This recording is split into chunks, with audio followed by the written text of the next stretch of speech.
So welcome to lesson 4. We're on refraction 1 from light and sound. We're now looking at the last part of that lesson, which is part 3, total internal reflection. So make sure your notes are downloaded, and let's go to that section from those notes. So total internal reflection, or sometimes I say TIR for short. So what's meant by total internal reflection? Let's have a look at this in detail. So here I have air, glass, air, glass, air, glass. And what I'm going to do is I'm going to have the light starting in the glass and moving out into the air. Let me start off over here. So I'm going to shine light from the glass. That's my incident ray. So my incident ray is inside the glass, and it's going to move out into the air. Now, light will travel faster in air than it does in glass. So what happens when it emerges from the glass? It's going to bend away from the normal. So it bends away from the normal like this, so that your angle of incidence I will be smaller than your angle of refraction. So R is bigger than I. So it bends away from the normal. Now, what happens when you get to a situation in this middle diagram where you keep on growing that angle of incidence? That angle of incidence gets bigger and bigger. And eventually, that refracted ray will bend so far away from the normal, it'll actually skim along the surface. So you are going to get to a point where if I increase that angle of incidence, the ray of light bends so far away from the normal that it actually skims along a surface like that. It doesn't emerge as such. That's a very special angle of incidence. We call that angle of incidence the critical angle. The critical angle I'm going to call capital C. The C stands for the critical angle. And what is the critical angle? The critical angle is when the refracted ray goes straight along the surface, or the critical angle is where the angle of refraction, or, is equal to 90 degrees. That makes sense.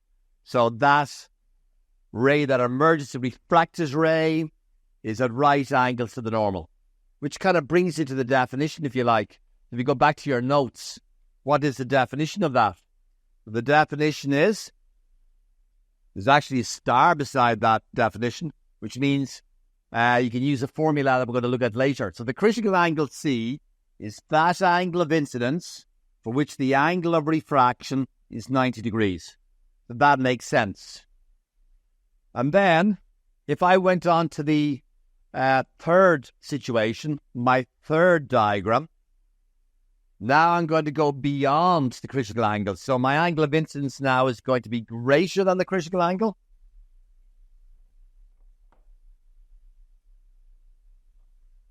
And when I go beyond the critical angle, well, actually, the ray of light doesn't emerge at all. It bounces back in. It acts like a mirror.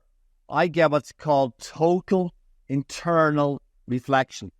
So there's my refracted ray now. When I go beyond the critical angle, I get TIR, total internal reflection. Actually, in this diagram here, some of the light will bounce back. And in here, some of the light does bounce back. But in this third situation, all of the light bounces back. That's why it's called total internal reflection. So this first diagram here, you could see that the angle I is less than the critical angle. In this middle diagram, the angle I is the critical angle. And this last one here, the angle I is greater than the critical angle. So when you go beyond the critical angle, you get your TIR. So let's look at the definition in our notes of what TIR is. So here's my definition of TIR. So total internal reflection, no star beside it, you have to learn it, is to complete That word is important. Complete reflection of a light ray reaching a boundary with a less dense medium when the angle of incidence exceeds or goes over the critical angle. That's my definition of TIR. Now, there's a formula for total internal reflection. You'll find that formula in your table book. And the formula is refractive index N is equal to 1 over sine C. Well, actually, you can actually prove that yourself. It would be very easy to prove. And if it's something that's easy to prove, I'll always show it to you. So, I'm going from glass to air. So I'm talking about the refractive index. It's the refractive index of going from G to A. I've got to put down the two letters now because I only put down one letter when I'm going from air into the material or from a vacuum into the material. But I'm now going the other way. And that's equal to sine I over sine R. Sine I divided by sine R. That's your formula for refractive index. Now we're going this way. So the angle of incidence in this middle diagram is the critical angle C. So it's sine C divided by sine R. And the angle of refraction is 90 degrees for the critical angle. That's over sine 90. Well, you know what sine 90 is? Sine of 90 degrees is 1. So now I get sine C over 1, which is sine C. So therefore, the refractive index of going from glass to air is sine C.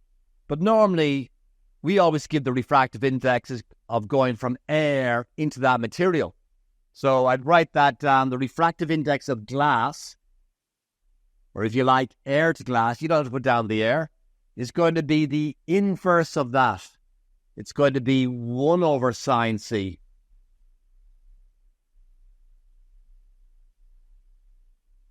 Which makes sense. You know, if you went from air to glass, that would be the angle of incidence, sine 90, which is 1 over sine C. So there's my formula for refractive index. My formula for refractive index, the refractive index of a material is 1 over the sine of the critical angle.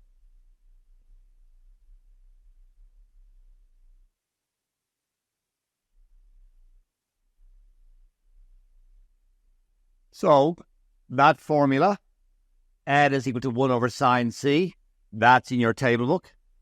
So we have already seen that part of it where N is sine I over sine R.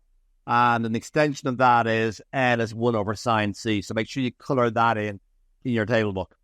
Okay, let me look at a simple example of that particular problem in action. Let's have a look at example number 9. It says find the critical angle for glass whose refractive index is 1.5. So let me look at that question in detail.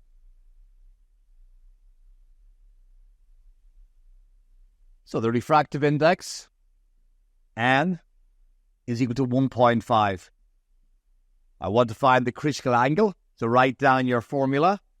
So N is equal to 1 over sine C.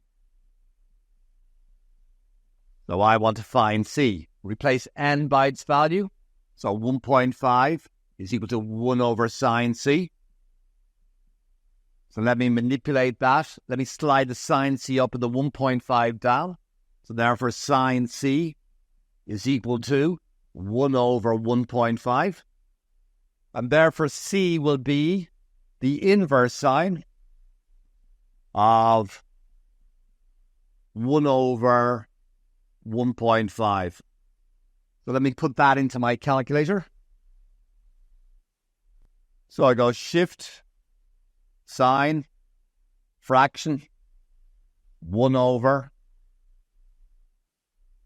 1.5, close bracket, execute, and I get a critical angle of about 41.8 degrees. So my answer for the critical angle of glass is 41.8 degrees. What does that mean? That means if you're shining light from glass out into air, if that angle goes beyond 41.8 degrees, like 43 degrees, then all the light will bounce back. Now, that's a very important application. So if you look at your notes,